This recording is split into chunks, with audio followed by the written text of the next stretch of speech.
catastrophe around them.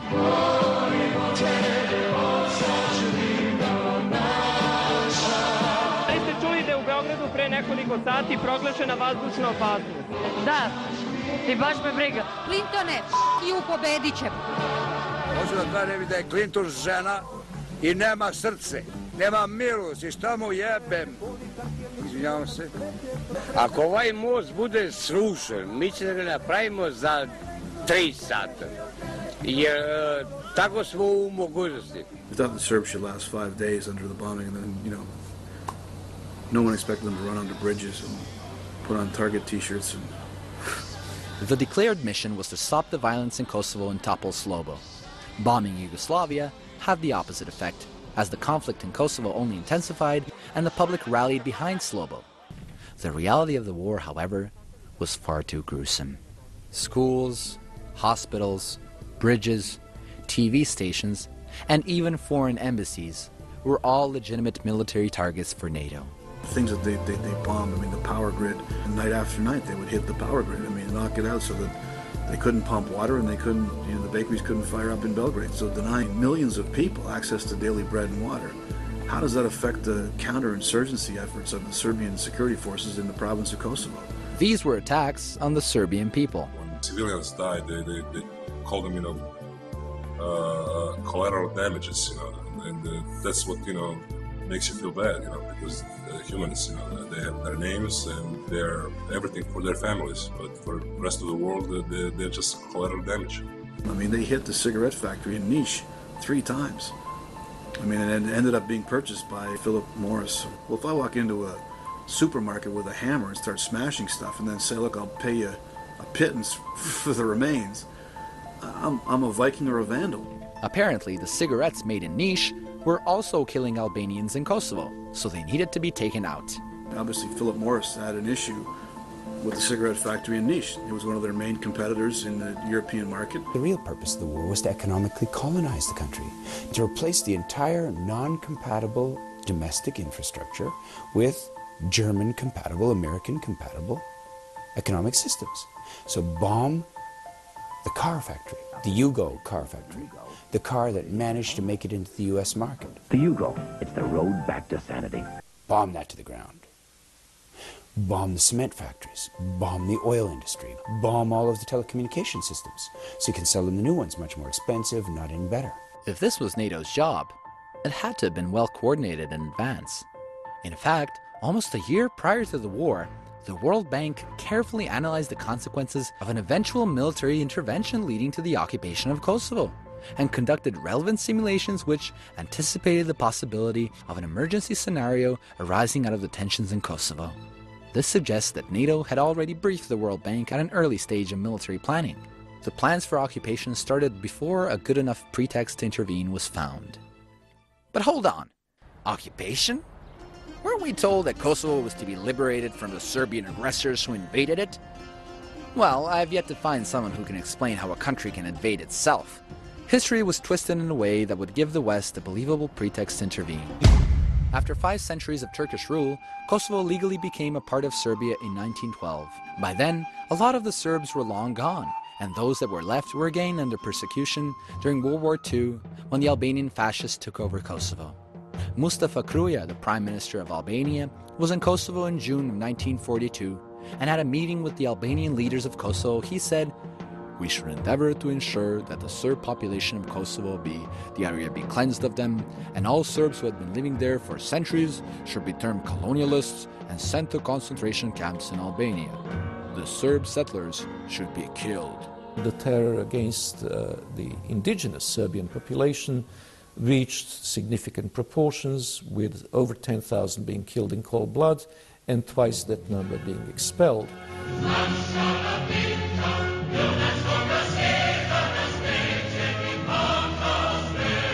Here's Tito with Enver Hoxha, the Albanian dictator during communist times.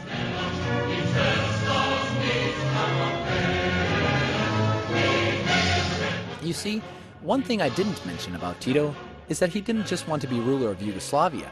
He wanted most of the Balkans, a federation including parts of Greece and Italy, Bulgaria and Albania as well. This meant that the Albanian dictator Hoxha was to be shown just how much the Albanians were well treated in Yugoslavia. So the Yugoslav Albanians, living mostly in Kosovo, got a better living standard than in Albania. Their own university, schools, newspapers, political institutions, cultural centers, everything in the Albanian language.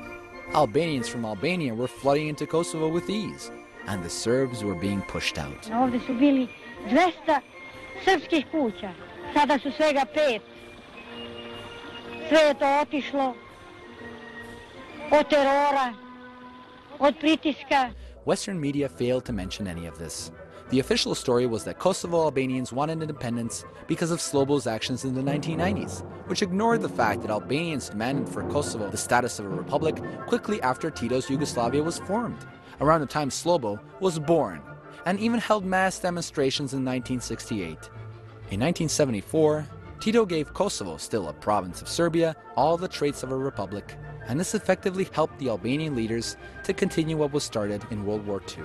You had a lot of low-level intimidation, attacks on individuals that are not dealt with by the police. In the sense that effectively there's no arrests that follow.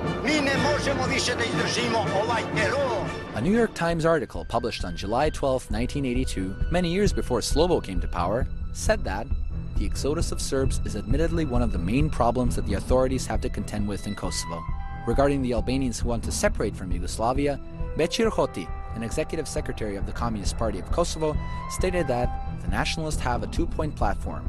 First, to establish what they call an ethnically clean Albanian republic, and then the merger with Albania to form a greater Albania. And they were desperate for help. They needed it at any cost. Any cost, you say?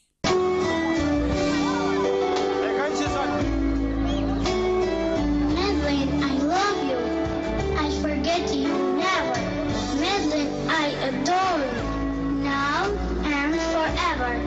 My dreams come true, 'cause I keep your name. When I grow, I will do for children the same.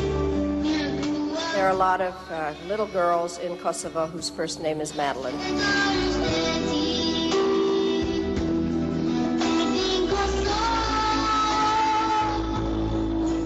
If you want, we can talk here, we can go outside.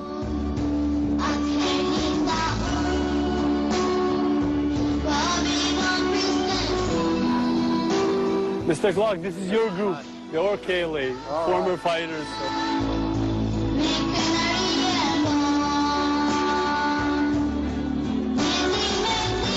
Thank you for the enormous amount of money you've raised tonight.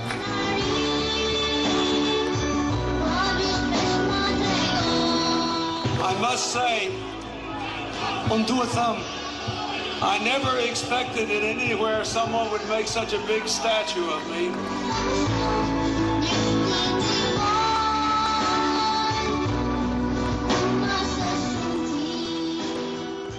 You gotta hand it to the Albanians. They really know how to flatter the Americans.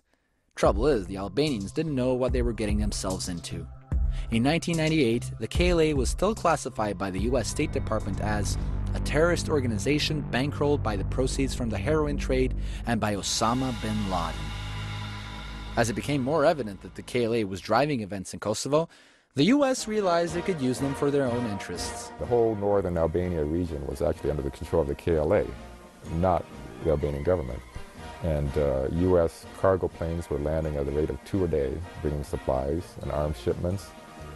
British Special Forces, CIA, US military forces were providing training to the KLA. This was before the war. Germany was shipping ex-East German military arms to Albania with the understanding that Albania would provide it to the KLA. The goal was to provoke a harsh response from the Serbian army so the West could pretend it's jumping in to stop the war and impose its policies. Slobo sent in the military and a full-blown conflict erupted in 1998. 1999. godine je prosto simulirana jedna situacija nerazrešivog konflikta Srbije i Albanaca pod firmom kršenja prava. Ljudska prava su tu poslužila kao mantra preko koje će javno mnijenje Zapada, pre svega Sjedinjenih Američkih Država, da prihvati legitimnost intervencije. And certainly everything the United States has done in Afghanistan and Iraq is far worse than what the Serbian military ever did in Kosovo. If you're going to colonize a territory, you might as well put it on paper. U.S. State Secretary Madeleine Albright masterminded the so-called Rambouillet Agreement, which was modeled on the Dayton Accords imposed on Bosnia. Here, NATO outlined how it will occupy and colonize Yugoslavia in Annex B of the Rambouillet Agreement. NATO personnel shall enjoy, together with their vehicles, vessels, aircraft, and equipment, free and unrestricted passage and unimpeded access throughout Yugoslavia. Naravno, oni su nas zato odveli u Rambouillet da bi nas udavili. We intentionally raised the bar too high. We knew that they could not accept this addendum to the agreement, and the intention was to go ahead and bomb. In fact, this annex was secret. That's right, it was not revealed to the public until several months after the beginning of the war. The document also went a step further and basically promised Kosovo's secession in 3 years. The Kosovar leaders signed that agreement last week. Even though it does not give them all they want, nope, they have to wait 3 more years to get it. They saw that a just peace is better than a long and unwinnable war. The Serbian leaders, on the other hand, refused even to discuss key elements of the peace agreement. Gee, I wonder why. Hey, do you want us to occupy you this way or that way? Of course, while the true details were hidden, the story was presented that the Americans wanted to protect the Albanians. Maybe we can show some refugee pictures. You know what? They break my heart. Yes, it's horrifying. America's been responding to this terror, these pictures that have been going on, and all these atrocities. You look at all the atrocities, all the misery and mayhem and insanity. There's an insidious evil that permeates this earth. Many Albanians didn't buy it. Ja sam Šiptar, nisam pravoslav. Šiptar sam, Albanec. Od Prvi svjetski rat i do danas nigde nisam živio bolje no u Kosovu i u Jugoslaviji. Država koja je najbogatna država u svijetu, vidi što radi na zlo u Jugoslaviji i narod jugoslavsku i šiptarsku. To je sve kriva od Učekehi, od Ameriku, od NATO. Ali oni tvrde kako pomažu Albancima, sprečavaju humanitarnu katastrofu. Bomba ne pomaže nikom. Nikome ne pomaže bomba. I consider that the intervention of the West in 1999 against Serbia was made possible by the geostrategic interest that the Western countries might have had, and especially the United States of America. This had nothing to do with the Albanians or the Americans caring about them. Da li NATO piloti mogu iz vazduha da razlikuju traktor od tenkova vojske Jugoslavije? Mi se nalazimo na mestu, naravno 10-ak dana posle poznatog već pokolja koje je NATO izveo gađajući civilnu kolonu izbeglica Šiptara sa Kosmeta. That's right, NATO killed Albanian civilians too. Lots of them. If they cared about Albanians, or Serbs for that matter, the West wouldn't have aided the KLA, which was directly linked to organized crime and the narcotics trade. You don't help anyone by aiding the mafia. After the highly publicized Rashak massacre, which was later to be revealed by Finnish forensic Helen Aranta as staged, NATO bombed Yugoslavia, but failed to destroy the Yugoslav military. By the end of NATO bombing, only 13 Yugoslav tanks were destroyed, and a lot of those were old models that were left out deliberately as decoys. The Serbs had ingenious methods of protecting their military defenses. They built wooden tanks, painted them to look like a real tank, and put an old heater or microwave oven inside it and turned it on. NATO goes by with hyper-high technology, sees the target, bombs it. Okay, those bombs cost several $100,000 per go, and the tar paper tank costs about $200. Ili u jednom avionu, jedan Englez, jedan Bukarin i jedan Srbin era. Sad ja ne znam baš kako je to sve išlo po redu, samo na kraju Srbin je bio najpametniji i sve je nadmudrio.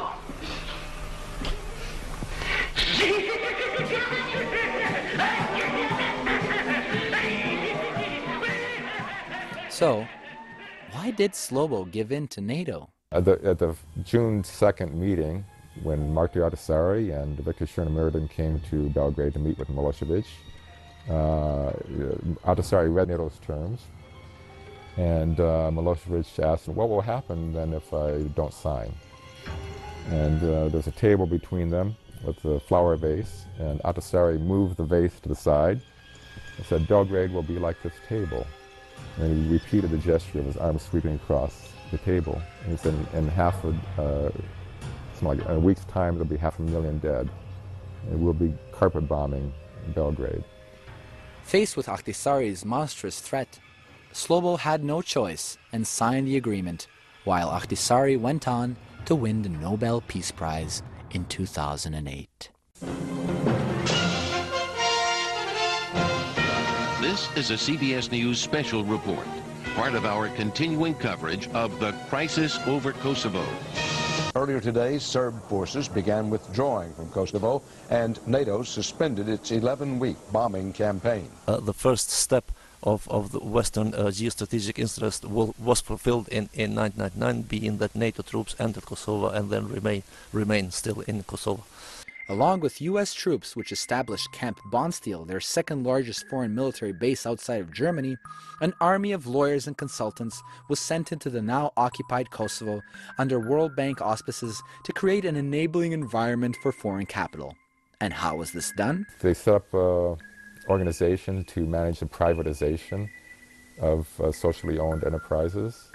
And after a certain period of time, they determined that they would do this without any regard to legal ownership, that they wouldn't have to pay any attention to who actually legally owned this. They just basically confiscated it and privatized it and sold it to whom they chose.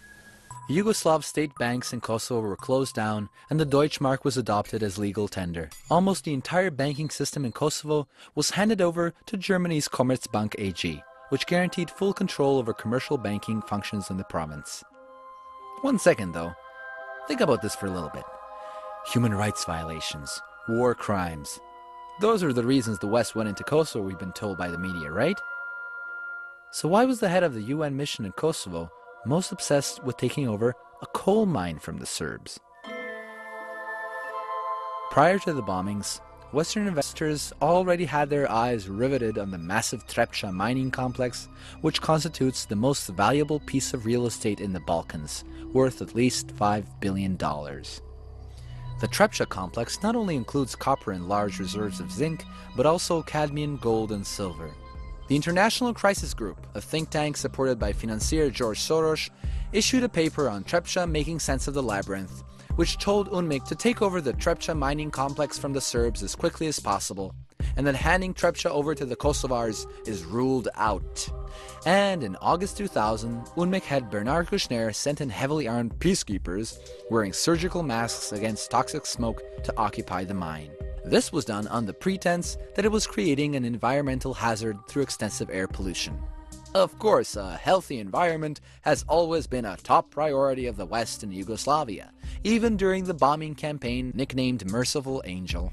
After NATO used depleted uranium munitions here during the 1999 bombing, military experts from Belgrade have registered an increased radiation level. Dr. Srblak was among the first to raise the alarm. There is no other place in the modern world where so many people, and so many young people, die from cancer.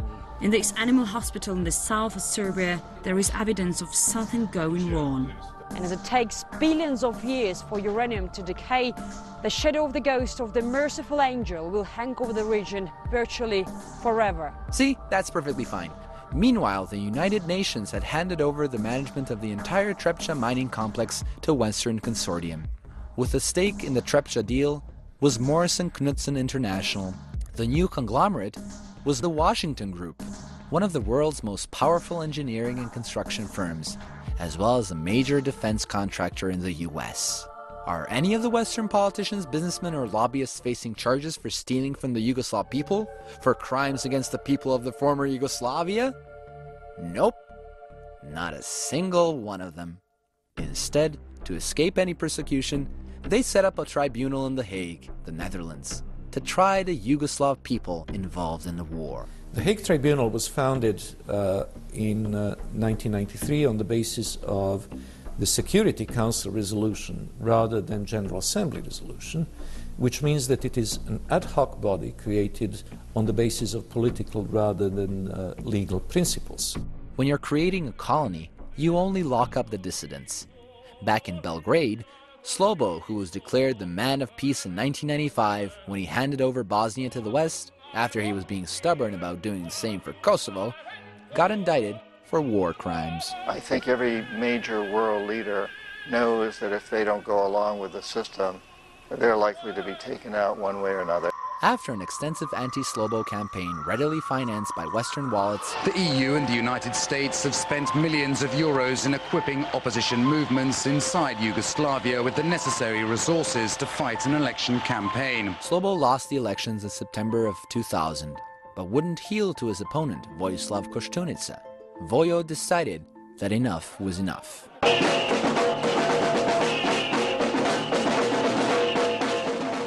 Victory, victory, shouted the crowd. Slobodan, Slobodan, save Serbia and kill yourself, cried others. Čestitam gospodinu Koštunici na izbornoj pobedi. Slobo fell. But what next? The politicians were all back to quarreling over insignificant nonsense in the hottest TV reality show, aka the Serbian National Assembly. Poslanici su se duboko u noć optuživali međusobno, a ponekad i psovali. Tvrdeći da je poslanicima njegove stranke neko iz DS-a psovao majku, Aleksandar Vučić više puta je tražio od Borke Vučić da interveniše. Ja sam se spremio da dam skroman doprinos tom putu u Evropu, jer znam šta vas tamo čeka, za razliku od nekih koji su u ovoj skupštini skidali kulahopke. Gospodine ministre, ja ću da vam poklonim jedan deo odeće koji će vam biti potreban za Evropu. A još gore od Čekuovog i Tačijevog nadvojvode i Solaninog kaplara Borisa Tadića bi bilo da podržite, zamislite, za predsjednika vlade vojvodu od Meridian banke od 11 miliona evra. Ja bih volao da mi ljudi ovdje iz radikalne stranke kažu bravo Đeliću, to Božo, pokaži svima kako Srbin može da bude uspješan u financijama. Božo, to majstore, pokaži svima, mi smo ponosni na tebe. Jedan vojvoda od financija Božidar Dejić, svaka čast. Evo, ovo je druga cipela koja će ući u istoriju, a siguran sam da će danas obići i dobar deo sveta. Bacanje cipela do sada nije zabeleženo u parlamentu, ali je bilo polivanja vodom i iznošenje iz sale.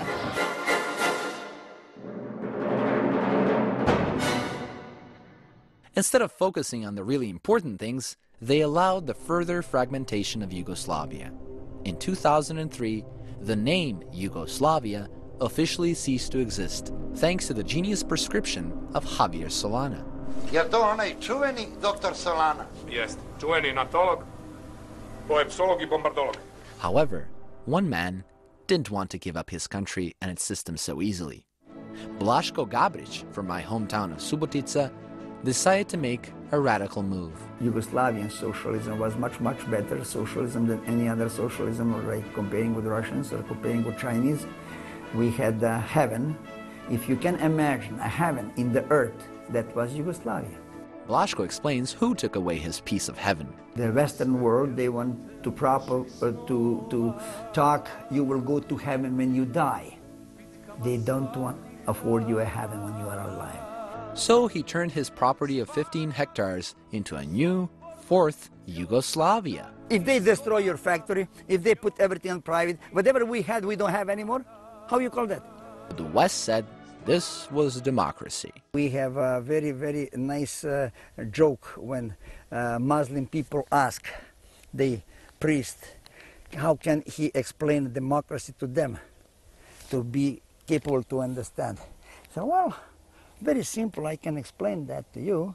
See, when I go in the top on minaret, and you are down below me, and I piss on you guys, even you can piss on me too.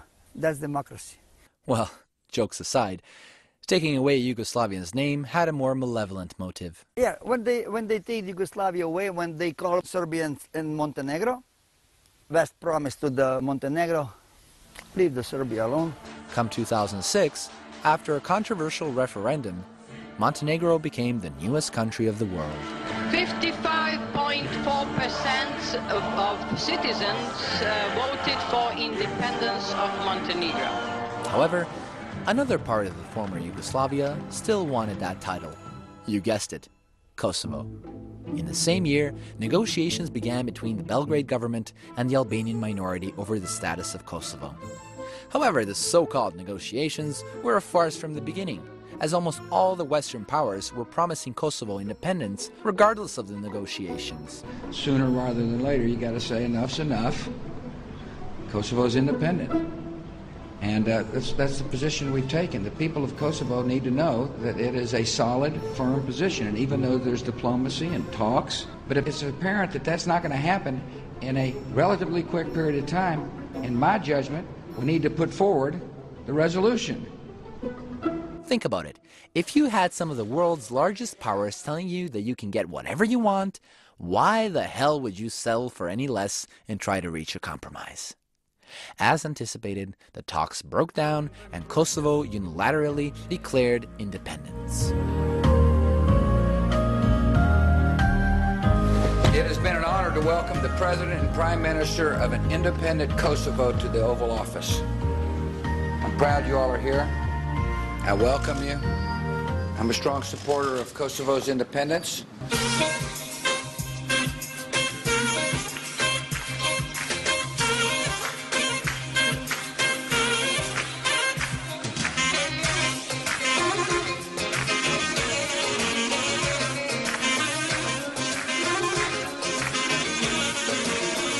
I pledge that the United States would continue to work with those nations that have not recognized an independent Kosovo to convince them to do so as quickly as possible. Contrary to what Bush had hoped, the majority of the world countries didn't recognize Kosovo, and it didn't even become a UN member state. Thus, Kosovo failed to become a country. What was absurd in this story is that the Albanian minority, which in all fairness did suffer greatly throughout the 1990s, thought that they actually got independence in 2008. Big day for Kosovo people, Albanians, yeah. How do you feel? Oh, I am feeling very, very good. This is like a dream. As a Serb, I feel sorry for the Albanians because they've been duped even more than we have. They think they have an independent state. Kosovo is a U.S. military base. It happens to have some local color called Albanians, some local foliage like leaves on the trees. Institucionet e popullit të Kosovës do të përulet për jetë me respektin më të lartë për ju zoti president dhe Shtetet e Bashkuara të Amerikës dhe popullin amerikan. But whether they could decide to do something not consistent with U.S. wishes, impossible. Do you think the Kosovo government could do anything without the Americans agreeing with it? No. Never. Ne bi verovao da će moći nešto uraditi bez Amerikanca, Engleza, Nemaca, sile Francuske i te stvari. Da li smatrate da kosovska vlada može da donese neke odluke koje nisu u saglasnosti sa Amerikancima, recimo? Ne može. Zbog čega? Ne može. Amerika je Amerika. Ne može. Ne verujem. We listen Americans. America, there are 50 countries. States, yeah. So why Kosovo not be a part of America? You would support that? Yes, why not? They are just administrating everything in Kosovo. The Americans are in control? Yeah, they are pretty much in control here. We are not independent from Europe and from America. The formal channel whereby the international missions in Kosovo have the absolute power over all walks of political and economic life in Kosovo are represented through the international civilian representative, who has the right to expel any elected official or annul any laws that are passed by the Assembly of Kosovo. At the same time, there is an informal channel whereby the international community meddles within politics and economics in Kosovo through the ambassadors of the powerful countries that have been seen or presented itself as sponsors of the independence of Kosovo. The wishes of these ambassadors are kind of like orders to the Kosovo's politicians. Kosovo still remains a colony, and this colonization has actually degraded the life or the standard of living in Kosovo. On the other hand, the people of Serbia's other province were unaware of what was being prepared for them. Smack dab in the middle of the Pannonian Plain, Vojvodina has always been an attractive chunk of real estate exploited for its fertile farmland. After Kosovo's declaration of independence, the West turned their sights northward. Towards the end of 2009, in an article published in The Economist, the situation in Serbia's northern province was described as being on the thin end of a wedge leading to Vojvodina's independence. After all, Kosovo and Vojvodina had equally extensive autonomy. Magazin Ekonomist je ozbiljan magazin i utoliko ta informacija je onespokojavajuća. And why did nobody take action? What's with the silence? You see, there's a way to get people to do something in Serbia, or any other Yugoslav country for that matter. Just tell them it's another step towards bringing them closer to the European Union.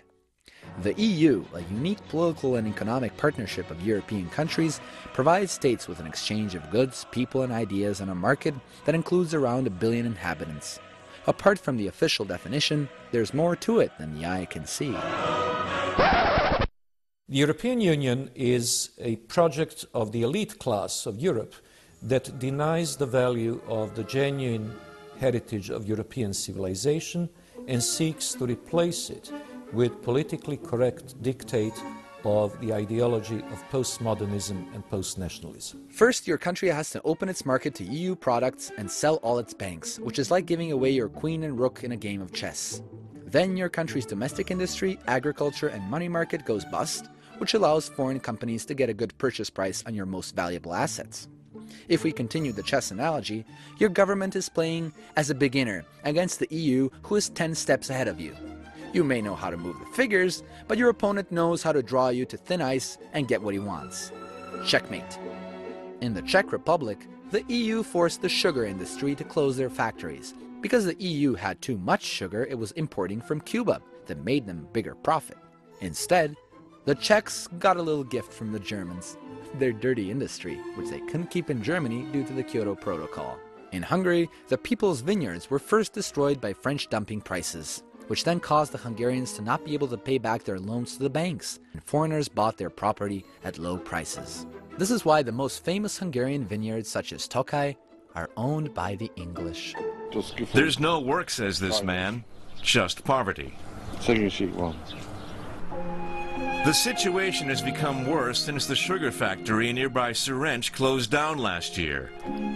80 people from Mizozombor lost their jobs. The factory is being torn down. I think you can see a pattern here. These places, like the Balkans and the rest of Eastern Europe, were not supposed to be colleagues and equals in a brotherhood of nations, but rather they were supposed to be markets for Western industrial goods. They were supposed to be markets for cheap labor. Nemačkog farmera da bi napravio puter košta $300 kilogram ili tona. Srpski proizvođač može da napravi puter za 200. Ali, pošto nemačka vlada daje subvenciju proizvođaču putera, taj puter košta $150.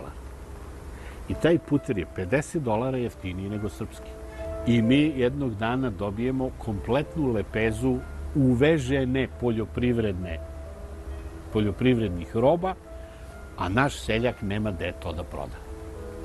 Bear in mind it takes a while to join the EU. 12 godina mi treba potpuno da otvorimo vrata za robu iz Evropske unije, a oni izvoze robu koju subvencioniraju. I ona je jeftinija od naše proizvodnje. Mi nemamo pare da dajemo subvencije svojim poljoprivrednicima. Na taj način mi se od proizvođača poljoprivrednih proizvoda pretvaramo u uvoznika poljoprivrednih proizvoda. I na taj način oni gase našu poljoprivredu. Gase jednu po jednu granu. You won't hear about these things in the media, though. The European Union spends over 2 billion euros per year for its representation in the media. They sponsor shows on television, on radios. They sponsor programs and so on. They organize conferences, especially just for the journalists. It's a massive industry. You hardly ever hear criticism about the European Union from the journalists. In Serbia, there has never been a true debate about the European Union, and any attempt to even initiate such a debate was condemned up front as anti-European. Those who try to open such a debate are simply cut off. Ja kad ovdje slušam, meni je jako smešno šta vi sve to kažete o to Evropskoj uniji, pošto to je slovenski narod, pa ja slušao 10 godina, ama baš bukvalno iste stvari, kod je to CIA štampala ili neko drugi. I pazite sad. Pre nego što kažeš, mogu ti pitam, koga ti je plata? Ne, čekaj, mogu samo da, samo ako možeš da slušaš. Ja ću kritikovati globalizam na sva usta. Pa želim, pa ne puštame. Dobro, ajde izvolite. Gledaj, pazi, niko više u Sloveniji ne veruje u Evropsku uniju, taj san, a prošlo je par meseci, pošto će sad 50.000 ljudi da otpuste, jer sve tvornice, ne sve, se zatvaraju, sele se u Rumunsku, u Honduras, čoveče, gde je to? I u Kinu, razumeš? Na sreću dolazi u Srbiju neki. Ti pričaš o nekim partnerima iz Slovenije, gde se glavni direktori koji ovde ulažu u tu zemlju prebacivaju, hvalisaju kako koloniziraju Srbiju, ceo Balkan. I remember that guy, the neoliberal guy from the party G17+, and he told me, yeah, but you are criticizing the European Union, but hey, you live in European Union, Slovenia is doing well in Europe. No, it just doesn't work like this. This is a standard propaganda, you understand? We are not better off because we are in European Union. It's vice versa. We are in European Union because we did better off than other, for example, former republics of Yugoslavia. After the death of Yugoslavia, every single former Yugoslav republic wanted to become a member of the EU. Slovenia was the first to actually join in 2004, but wasn't dazzled much. We are no more a country, we are just a region of European Union. Why do I claim that? We have no monetary policy. We have practically no fiscal policy because we are very much restricted with the rules of European Union or Euro area. Are things better now that Slovenia is in the European Union? No, I don't think so. I don't think it's better. No, I don't think so. The prices all just doubled. Everything is more expensive than it used to be. The clothes are more expensive. I voted no when we had a referendum for joining the European Union. Sve je pokradeno, ne zna se niko pije, niko plaća, Litostroj, Metalka, nema niti jednoga preduzeća koje ima 500 ljudi, a da dobro stoje. If you are part of the European Union, also you are giving something into the common wallet of Europe. A lot of social rights that we had in the past are now being shrinked. I believe that, and that's my personal opinion, that European Union is more of a corporation than like a political establishment that secures human rights. Da li je u Sloveniji bolje otkad je ušla u Evropsku uniju? Da, mnogo bolje. Zbog čega? Pa, ima razloga mnogo. Koji su razlozi? Mnogo. Da li je život bio bolji za vrijeme Jugoslavije? Da, bio je bolji. Slobodnije je bilo. Tito je bog bogova. Right across the street from Slovenia, Croatia was giving up enforcement of the ecological and fisheries protection zone towards EU states, as 1/3 of all Italian fishing activity came from that zone. It also flushed away its banking sector. Hrvatska ima samo još jednu banku koja je u njenom vlasništvu. Bila je primorana sve banke prodati strancima. Hrvatski Telekom je prodan Deutsche Telekomu. Mi dalje ne znamo sadržaj tog ugovora. On the other hand, people in Serbia find it hard to stop trusting everything that comes from the West, often readily believing their propaganda that the West really loves them, and that even when they're bombing Serbs, they're doing it for the Serbs' own good. I think the situation that we're in today is the result of something that I call predatory capitalism. And it really got underway in the 70s when I was an economic hitman. We used predatory capitalism in the third world a lot. And the first principle is that the only responsibility of business is to maximize profits. regardless of the social and environmental costs. Jugoslaviji su nuđeni vrlo povoljni krediti da mi uđemo u što veću kreditnu zaduženost. Ako ste ekonomski jaki, onda ste i vojno jaki. Onda ste jaki po svim pitanjima. Ali ako ste zaduženi i ako vaša ekonomija slabi, onda vi slabite na svim frontovima. As Yugoslavia broke up, the federal debt was distributed between the successor states. At the end of the 2000s, the prosperity everyone was promised clearly kicked in. Montenegro, from a debt of $416 million, had acquired a debt of $4.7 billion. Macedonia had jumped from $890 million to $6.7 billion. And Bosnia went from $2.1 billion to $16.5 billion. Serbia's debt increased from $5.5 billion to $38 billion. Slovenia from $2.6 billion to a shocking $56.3 billion. And Croatia, the absolute debt-acquiring winner, jumped from $4.6 billion to a dizzying $69 billion. 1988. 2 godine pre raspada Jugoslavije, Jugoslavija je dugovala 13,5 milijardi dolara i iz svetskih bankarskih krugova nam je rečeno da smo prezaduženi i da više ne možemo da dobijamo kredite. Danas isti taj prostor, podeljen u 6 državica, duguje 184 milijarde dolara i niko nam ne kaže da smo prezaduženi, nego nam još nude kredite. Yugoslavs love to say how they lived off foreign debt during Tito's Yugoslavia. And now they don't? Kako opljačkati jednu takvu zemlju? Ako vi kažete da hoćete da privatizujete nešto u jednoj zemlji gde su svi primali neke male platice i gde nisu mogli da imaju ni $1.000.000, znači niko od građana Jugoslavije nije mogao da kupi ni jednu fabriku u toj zemlji. Znači, te fabrike su mogle da kupi samo stranci. Okay, so they were bought by foreigners. What's so bad about that? Smederevsku železaru da bi izgradili, uzeli smo kredite od međunarodnih finansijera od $600 miliona. I za $600 miliona smo je izgradili. A prodali smo je američkom US Steelu za $23 miliona. Toliko košta samo zemljište na kome se železara nalazi. Tako je urađeno sa svim kapitalnim objektima u ovoj zemlji. On the other hand, here's one example of how they robbed or reduced Yugoslavia with loans. First, they enforced heavy sanctions. Tada su oni od 1992. zaračunavali redovne kamate, zatezne kamate i takozvane kaznene kamate. I naš dug se od 5,2 milijarde koje je pripadao Srbiji i Crnoj Gori popeo na 13,5 milijardi dolara. 2000. kad je srušen Milošević, postavljen je za potpredsjednika vlade zaduženog za finansije Labus.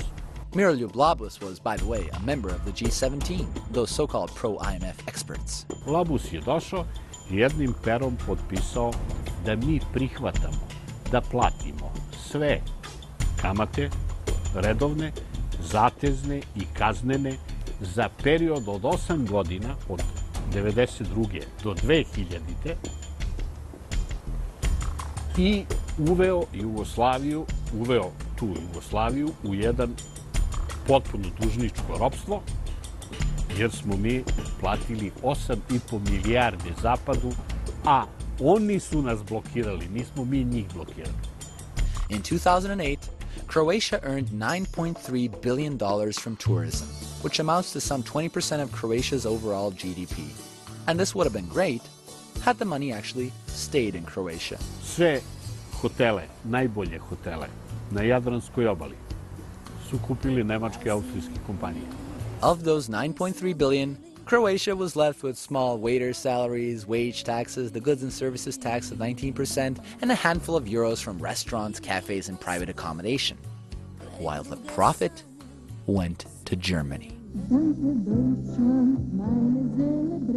With the macroeconomic stability at stake in all the republics, the IMF and World Bank step in to save the day. And how do they do it? Let's say the IMF and World Bank give you a loan of $300 million, to which you have to pay an interest of 5.5 to 7%. But the money doesn't go anywhere. No, it stays in big American or German banks, as well as the Republic's foreign exchange reserves, to which you get 2 to 2.5% interest. Then, those same banks, with essentially the Republic's money, give investment loans to the Republics through different development funds, which again increases their debt that they can repay only with fresh new loans. Thus, the cycle continues. Ne trebaš biti ekonomista, znači ti uzimaš dug da bi vratio novi dug. To je kamata na kamatu, to je eksponencijalna funkcija, to je banalna stvar. What does this mean to the people? Well, if we divide up every country's debt by its population, this is how much every citizen would have to pay.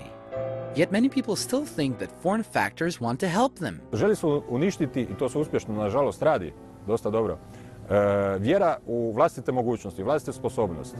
Kaže, nije to samo za Hrvatsku, to se svugdje, po istom principu svugdje radi. Kao, ne možemo sami, moramo pomoć ovoga, pomoć onoga, kao neko će nam pomoći, pogotovo da će nam pomoći te svjetske banke ili takve strukture. To je jedna obmana, jedna laž. Znači, iz te laži treba izići van. Foreign banks used the desperate state of the Yugoslav population for their own gains, sometimes by criminal means. Hypo Alpe Adria banka, to je austrijska banka koja je prala prljavi novac sa Balkana, kupujući nekretnine po Hrvatskoj, pa je onda ta banka bila prodana Njemačkoj Bayerische Landesbank, koja je na kraju bankrotirala i sad njemački porezni obveznici moraju platiti 3 milijarde eura za sanaciju te banke. The dire situation was made worse by the world financial crisis, so Croatia looked at what else the country had a lot of that it could sell. That's right, islands.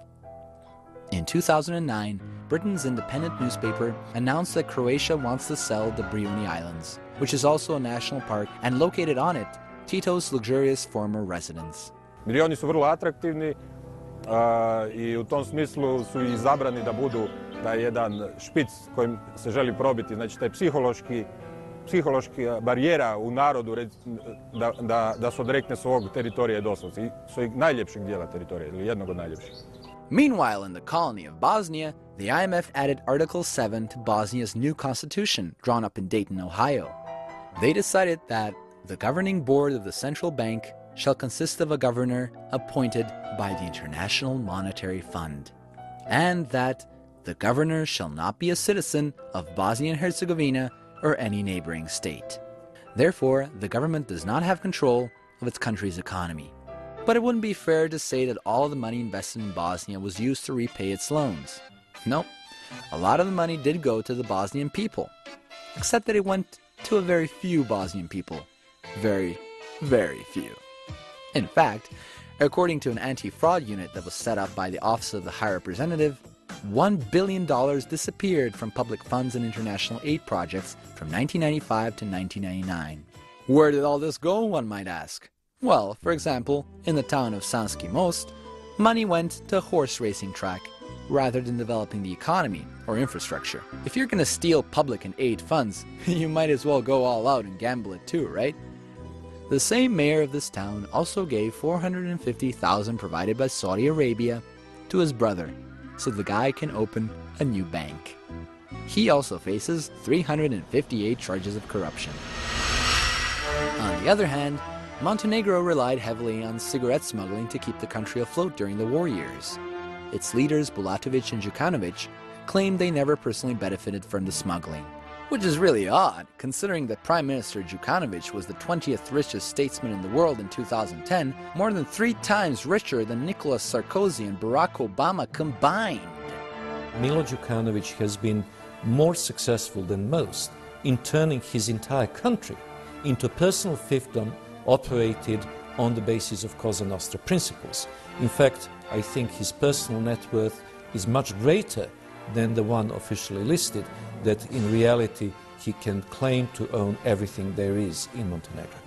Since these elites couldn't care less about anyone else, the people at the bottom of the food chain had to resort to desperate acts. Vraćamo se domaćim temama. Svako skreće pažnju na sebe na svoj način. Setkerinci bi možda trebalo da se ugledaju na meštane žitišta koji podižu spomenik filmskom junaku Rokiju Balboji. Ne bi li tako skrenuli pažnju na probleme svog mesta, jedine nerazvijene opštine u Vojvodini? 44-year-old Samir was born in Bosnia, and he is convinced that under these layers of dirt is the largest pyramid in the world. Many youths realized what was going on and started fighting against what their countries were being turned into. Our band's name is Beogradski Syndikat, which would translate in English like Belgrade Union. Belgrade Union is a Serbian rap band famous for its critical views towards society's elite and criminal elements. Znam da ovde je stranje, al meni je do jaja, je tuka i sramota, koliko imam para, život ko na slici, al ne plaćam poreze, moj životni moto je, ima se, može se, pare su u Švici. Boško Čirković from Belgrade Union explained why not many people were taking action against the injustice. A lot of young Serbians and youth of the world just thinks about material stuff and going into the politics. They do it just to get more material stuff.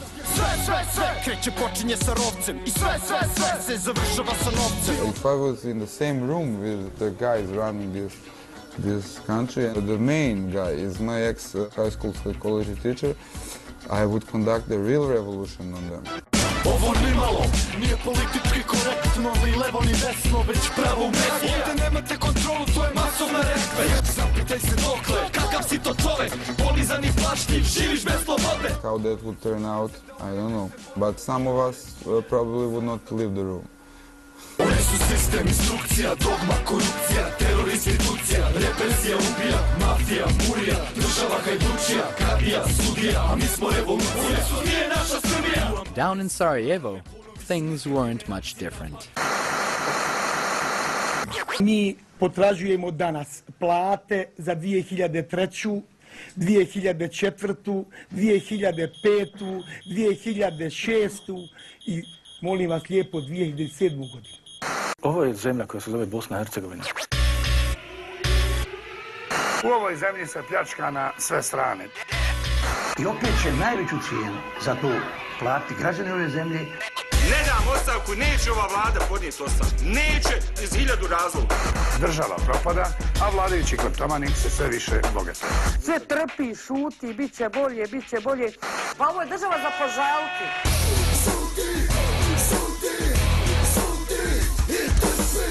Dubioza Collective is a Sarajevo-based band with a similar message to the one Belgrade Union had. As long as people think that their impact on democratic processes ends up when they put the ballot in a box, then nothing going to change, because that leaves 4 years gap to whoever is elected to do whatever he wants. Jedna marka je za neke ljude, nisam ona imenu sad. Nismo na ulici, nismo niko. To nije spriječilo zastupnike da uredno primaju plaće u srazmjeri od 3 do 5 hiljada konvertibilnih maraka. The ruling elites don't listen to anybody. That's the thing they learned the best, because they even ignore mass protests.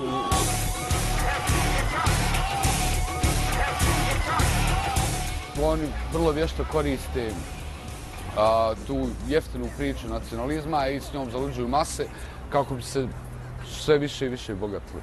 Protiv tih elita smo mi. Sadly, the elite in power, even when the majority was against them, still didn't listen. One of my very close and very trusted friends was at a dinner, a private dinner, at which the American ambassador Cameron Munter was present. That dinner was held between the election, in which the Radical Party, which is much more independence-oriented than the Democratic Party, had apparently won the election. They had the most votes of any party. And we were all expecting that, well, the people have spoken, there's been an election, the biggest party's going to form the government. And my friend asked Cameron Munter, well, Mr. Munter, it seems that your mission here has been a failure. The mission to bring Serbia under the imperial tutelage. He said, I wouldn't speak so soon. In fact, I'd watch the television tomorrow and see what the results of the meeting between Mr. Tadić and Mr. Dačić are. Evropska unija pozdravila je dogovor koalicija okupljenih oko Tadićeve demokratske stranke i socijalista kao realnu šansu da Beograd dobije proevropsku vladu. And as the government itself was formed by Washington, the policies and laws were also dictated from abroad. The U.S. Chamber of Commerce is writing laws for the government of Serbia and telling them these are the laws we want you to pass. Thus, the former Yugoslav countries started becoming NATO member states. Do you know what it means to join NATO? You have to get rid of all your weapon systems which are domestically produced, domestically designed, domestically developed, designed for your terrain, to re-equip yourself with F-16s, F-18s, F-22s, at the cost of hundreds and hundreds and hundreds of millions of dollars per plane. And your sons and daughters have to go and fight. And where do they want us to fight? They want us to put on the night vision goggles and go to Afghanistan and kill them dang ragheads who never did anything to us. Profits and military gains were again being acquired from these economic and geopolitical colonies. The people were completely unaware of what was happening to them and thought that they were finally free and independent. What happened to Yugoslavia could be considered like a classic example of colonization. It's sort of a new flavor, but it's still colonization. Rather than trying to colonize the unsettled areas of the world, I mean, why not just create a mess and then fix it? Then you basically own a chunk of the world which was already developed and consuming. They wanted a Yugoslavia whose rich natural resources would be at the disposal of multinational corporations, whose populations would work at subsistence wages, whose economy offered no competition with existing capitalist producers, only new investment opportunities. They wanted a Yugoslavia whose petroleum, engineering, mining, and automotive industries would be undone and deindustrialized. And they wanted to abolish Yugoslavia's public sector services and social programs. And they did it. Furthermore, the harmony that the people of Yugoslavia had been building for the greater good was crushed. It is a stereotype that the hatred between the population in Yugoslavia was always there. The South Slavs traveled together to arrive in these lands from the north and found their piece of heaven around the 6th century. Hatred was later manufactured by greater powers, who saw it appropriate to teach the Slavs how to be civilized and democratic. Consider that for the better part of the 20th century, black people weren't even allowed to sit at the front of the bus in the US, while the Dubrovnik Republic actually abolished slavery back in 1642, when the US was still a British colony and didn't exist as a country. The Western hypocrisy was obvious.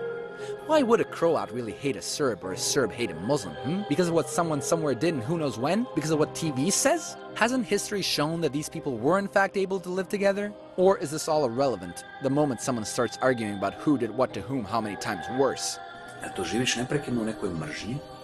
Da li živiš u nekom neprekidnom strahu iza sebe ili nekog jednostavno toliko mrziš da ti se sva tvoja pozitivna energija bazira na tome da to prepoznaš, razlikuješ i da nekom iracionalnom silom manifestuješ tu svoju mržnju. Od toga se ne živi. Od toga žive bolesnici. There is no such thing as biological hatred, that a certain group is predestined to hate another. Anyone who says any different has an agenda. Trust me. I know what you're going to say. Boris, all you do is criticize without offering a solution.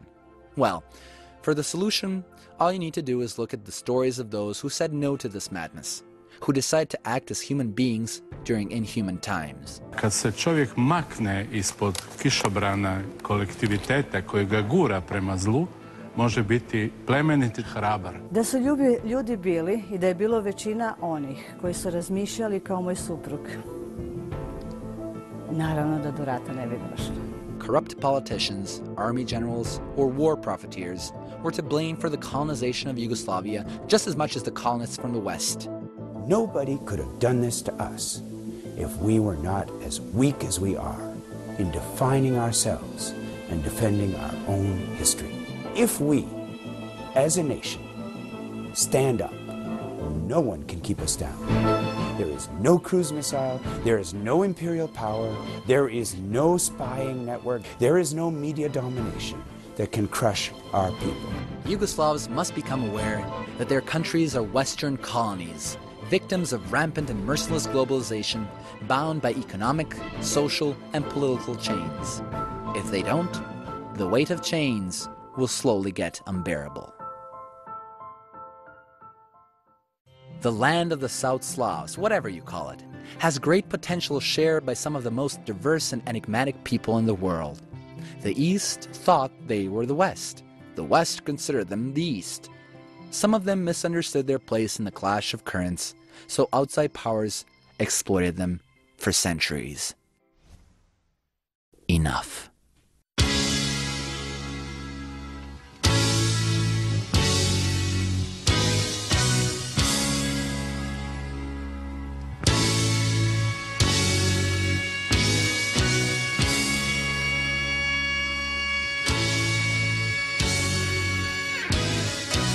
Pozdravljam život jer sam shvatio suštinu, da nisu bitne stvari već što ostavljaš za druge, da samo zdrave glave možeš ostati još duže, iskren prema sebi, besmrtan za uvek, jer kad niko neće, rodi se ideja, od temelja sve trulo mora da se menja, i to je moja želja da sa nova pokolenja plove pravi putem, lakša za tonu poniženja. Nisam do siteja, tribu sam iz geta, nisam čim to mogo, ali jesam koliko treba, i sad neko smeta, što nisam prljav i bedan, umem udar se da vrati, i dodam im još jedan, pa nazad na početak, jer ovde sve je stalo, ovde laži su realnost, okruženje sramno, dok ne promenimo svest, jacivat ću se stalno, nema predaje povlačenja, za mene to je strano. Još uvek sanjam mračne oblake da prolaze, još uvek mislim kako jedna reč promenit će sve, i onog dana kada mene više ne bude, ni tada nema povlačenja, nema predaje. Sutra da sve tako padne vreo kamen, kad u pepeo na sve budem leo plamen, da ću te pitati šta ti znače pare, titule i zgrade, sve je to za džabe, nećeš teći poštovanje za keš varajući gladne, ljubavi ima samo onaj koje daje, sve za roditelje, braću, ženu i drugare, sokole u jatu, verne sindikalce, što krče svoje trase kroz mulj i barikade, ne prateći ljude nego svoje ideale. Da ideja će opstati, pašće betonski blokovi i na noge će se podići oslobođeni robovi, mi stvorit ćemo bolji sve, to je perspektiva, mi smo nova ofanziva, naša borba je živa i dalje. Još uvek sanjam mračne oblake da prolaze, još uvek mislim kako jedna reč promenit će sve, i onog dana kada mene više ne bude, ni tada nema povlačenja, nema